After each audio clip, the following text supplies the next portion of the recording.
बिस्मिल्लाहिर्रहमानिर्रहीम। अस्सलाम वालेकुम। मैं हूँ Ayesha Saeed with AS cooking. कैसे हैं आप सब लोग। आज जो हम बनाने जा रहे हैं सबसे मुश्किल तरीन काम, ओजरी साफ़ करने का तरीका।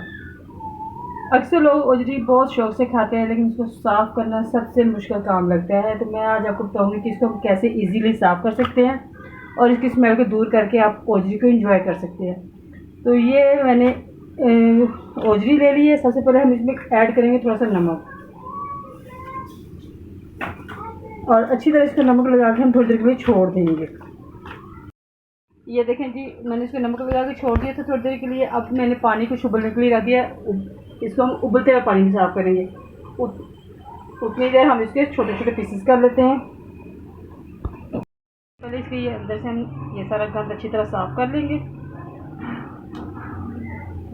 उसके बाद ये हमने उबलते हुए पानी में इसको ऐसे डालना है 1 मिनट के लिए बस। और ऐसे रखेंगे और छुरी से आराम से ऐसे रगड़ते जाएंगे। ये देखें कि ऊपर से सारा टॉवल साफ़ होना शुरू हो जाएगा और बहुत ही इजीली ये साफ़ हो जाएगा। देखें जी, हमारी ओजरी बिल्कुल अच्छी तरह साफ़ हो चुकी है। ये देखें सारा गंद उतर चुका है। लेकिन अगर कोई हल्का फुल्का ज़रा सा रह भी गया है तो वो हम इसको वॉश करेंगे तो वो खुद ही उतर जाएगा।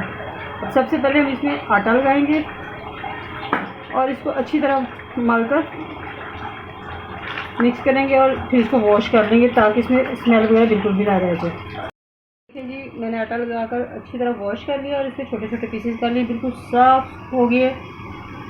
अच्छी तरह से साफ़ करने के बाद अब इसमें 1 प्याली दही लगा देंगे